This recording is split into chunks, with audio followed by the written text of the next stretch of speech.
तो अभी कुछ दिन पहले मैंने दिल्ली की EV 2.0 पॉलिसी के बारे में बताया था। अच्छा। और मैंने उसमें बताया था कि भाई आप एक प्रॉपर इंफ्रास्ट्रक्चर को कैसे तैयार कर सकते हो, जिसमें से कि उस वीडियो में यह भी था अबे जल्दी बोल, कल सुबह पनवेल निकलना कि भाई सरकार ने ना जो 2 व्हीलर है उनके ऊपर भी गाज अच्छी तरीके से गिरा दी थी। तो आज हम उसी वीडियो को थोड़ा बहुत कंटिन्यू करेंगे। यही नहीं, अभी और सुनिए। सबसे पहला पॉइंट मेरा यही है कि भारत में अभी भी दबा के ना बहुत सारे ट्रक चल रहे हैं जो काला धुआं छोड़ते हुए चल रहे हैं। मेरी आपसे नम्र निवेदन है, सबसे पहले इनके ऊपर थोड़ा सा ध्यान आकर्षित करें। और इनसे भी पहले जो आज के टाइम पे जो सिटीज है ना, जो शहर है, इन्हीं में ही सबसे ज्यादा गर्मी पड़ती है। धीरे धीरे यहाँ से ट्रकों को गायब करना शुरू कर दें। जैसे आपका ध्यान 2 व्हीलर पर चला गया ना, ऐसे ही आपका ध्यान सिटी में चल रहे जो ट्रक हैं, छोटे मोटे जितनी भी ट्रक है ना, उनको आप कंप्लीटली बैन कर दो। अरे बाबा! सबसे सिंपल सॉल्यूशन है, इनको सबसे पहले बैन करो। मैं लॉन्ग रूट वाले व्हीकलों की बात नहीं कर रहा हूँ, जो सिटी में जो चल रहे हैं उनको सबसे पहले आप बैन कर दो। इससे फायदा ये होगा कि वैसे भाई सिटी का टेम्परेचर बहुत ज्यादा है, अगर आप इनको बंद कर दोगे तो टेम्परेचर में कहीं ना कहीं कुछ ना कुछ फायदा आने वाला है। ये तो लेटेस्ट न्यूज़ है। क्योंकि ईवी की जो लॉन्ग जो रेंज होती है वो शायद अभी इतनी नहीं हो पाएगी। तो अभी इनिशियल फेज में ना सबसे पहले आप सिटी से जितने भी डीजल जो ट्रक वाले हैं, जो माल ढोने का काम करते हैं, इसमें ट्रक बोल लो, छोटे मोटे और ट्रक बोल लो, उन सबको गायब कर दो। इनकी जगह ईवी का इंफ्रास्ट्रक्चर आप लागू कर दो। ये पहली चीज, प्लीज आप ये कर दो। इससे आपको बहुत ज्यादा फायदे होंगे, रोजगार भी कहीं ना कहीं भाई थोड़े बहुत बढ़ जाएंगे। ठीक है, तो सबसे पहले आपको सिटी से इनको गायब कर देना है। जब आप ये सिटी से आप इनको अच्छी तरीके से गायब कर दो, फिर उसके बाद आपका ध्यान जाना चाहिए लॉन्ग व्हीकल की तरफ। लॉन्ग व्हीकल से मेरा मतलब जो बड़े बड़े जो ट्रक है ना, जो 50-50 टन का भी जो सामान जो इधर उधर जो लेके घूमते हैं, भाई आपको इनके बारे में भी सोचना पड़ेगा। इस तरीके से आपको एक इंफ्रास्ट्रक्चर तैयार करना पड़ेगा कि वो जो ट्रक है कम से कम 40 मतलब टन का माल लेके ना कम से कम 300-400 किलोमीटर तक चल जाए। बात तो सही है। और 300-400 किलोमीटर पर, जैसे आज के टाइम पे हर जगह पेट्रोल पंप अवेलेबल है ना, उसी जगह पेट्रोल पंप पर ही पास में ना आपको एक चार्जिंग का सिस्टम होना चाहिए, या कंप्लीट बैटरी स्वाइप का सिस्टम होना चाहिए। उठा ले रे देवा, उठा ले रे बाबा। ये मैं वो चीज बता रहा हूँ जो करनी ही पड़ेंगी, बिना इसके काम चलेगा भी नहीं। लॉन्ग रूट पे फिर भाई चीजें टाइम पर पहुंचेंगी कैसे? ठीक है, तो आपको ये भी करनी चाहिए। तो सबसे पहले सिटी से गायब कर दो जितनी जल्दी हो सकता है।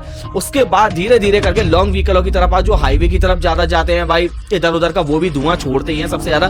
तो एक ट्रांजिशन फेज में होना चाहिए, स्टार्ट टू एंड। ठीक है, आपको इस तरीके से करना है। जब कोई एक ट्रक, आज के टाइम पे ट्रक के क्या जो ट्रक ड्राइवर होते हैं ना, वो आज के टाइम पे 300-400 किलोमीटर पर रुकते ही रुकते हैं। तो एक ऐसा हिसाब किताब होना चाहिए कि हर ट्रक वालों को ना 300-400 किलोमीटर वो अपना ब्रेकफास्ट भी कर ले, अपना वो थोड़ा सा नींद भी छोटी मोटी ले भी ले, और उसका ट्रक भी चार्ज हो जाए। तो आपको इस तरीके से अपना एक इंफ्रास्ट्रक्चर तैयार करना है कि आपको हाईवे के टाइम पे जो हाईवे की साइड है, वो हर जगह चार्जिंग की फैसिलिटी अवेलेबल होनी चाहिए।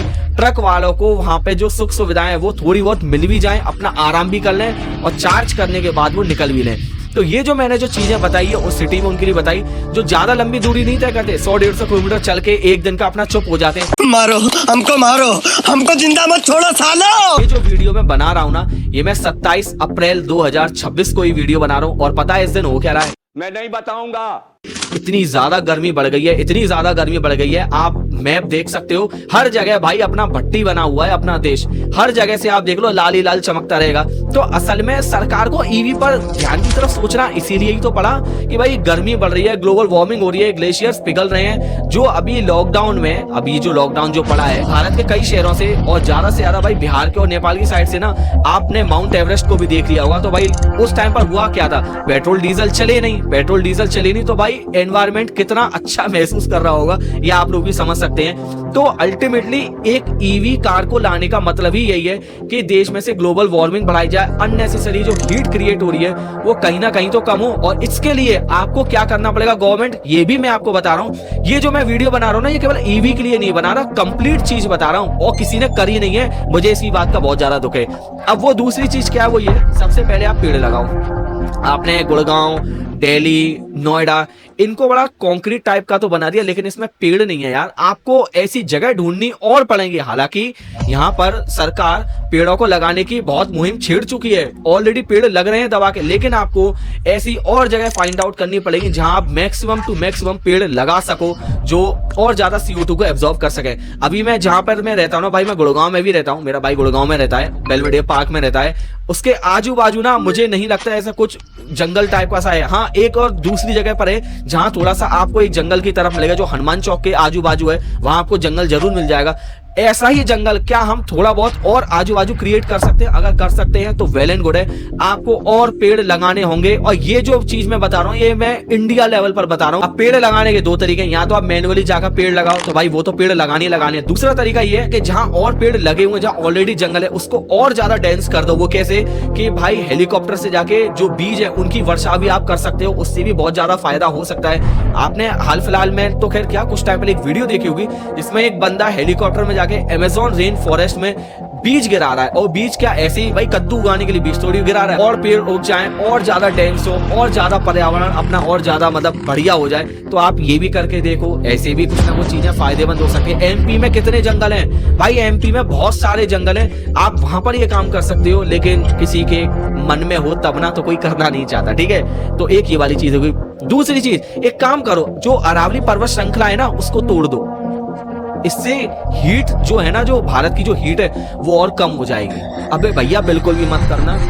अब ये हालात देख लो, बिना पर्वत तोड़े या बिना कुछ पर्वतों को इधर उधर किए हुए तब ये हाल है भाई। अगर आप उस पर्वत श्रृंखला को तोड़ने के मूड में डोल रहे हो ना, कि हाँ भाई उसका इतने मीटर का हिस्सा तोड़ देंगे, इतने उससे मीटर का तोड़ देंगे, तो अभी जो हालात है ना, यहाँ तुरंत ही रेगिस्तान में बर्बाद हो जाएगा, रेगिस्तान बन जाएगा।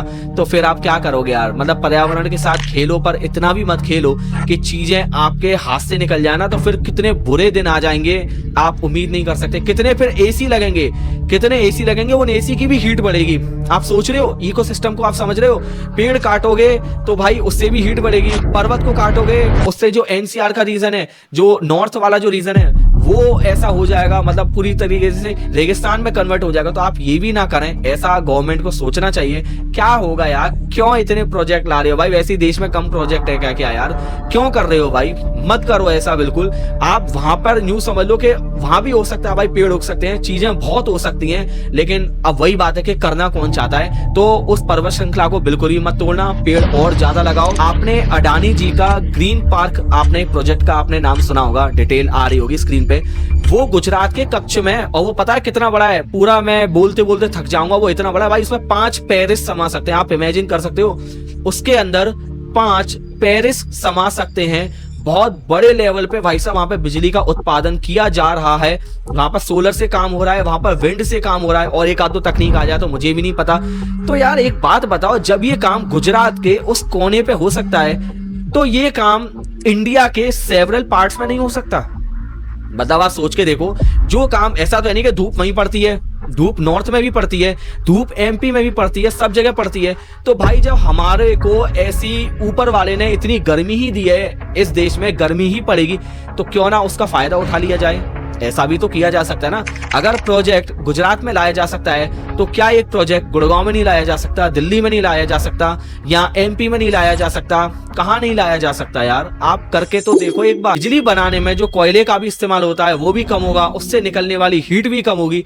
यार ये चीज ना आप सोच चुके हो, गवर्नमेंट आप ये सारी की सारी चीजें सोच चुके हो, लेकिन आप क्यों नहीं करते, नहीं समझ में आता। मतलब मैं इस वाले अगर मैं होता ना, सीरियसली बता रहा हूं, अगर मैं मतलब पीएम होता, तो एक ऐसा ही नियम लागू करता कि हर स्टेट में कम से कम उस स्टेट की जनसंख्या को देखते हुए, उस स्टेट के इलाके को देखते हुए कि वो कितना बड़ा है, वहाँ कितनी पॉपुलेशन रह रही है, उसको कंसीडर करते हुए ना एक ग्रीन पार्क वहाँ मैंडेटरी करवा देता। लेकिन मैं इस चीज को जरूर 110% सोच लेता, और अगर मैं सोच रहा हूँ तो गवर्नमेंट आपको भी इसके बारे में सोचना चाहिए।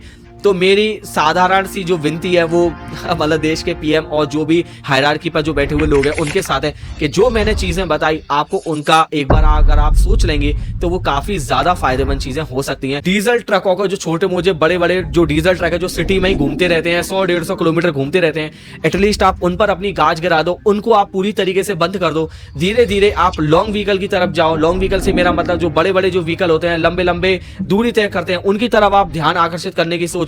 जब वहां से अगर आपको छुटकारा मिले, फिर आप शहर की तरफ दोबारा से लौट के आओ, एक एक स्टेट में ग्रीन पार्क लगाने की आप सलाह दो। मैं देखता हूं कि भाई चीजें कैसे सॉल्व नहीं होंगी। ईवी एक ऑटोमोटिव इंडस्ट्री के बेस पे कह दी, और एक अर्थ के बेस पर भी मैंने आपको चीजें बताई हैं। अगर आपको मेरी वीडियो पसंद आई हो तो दोस्तों प्लीज चैनल को लाइक शेयर सब्सक्राइब जरूर करें। धन्यवाद।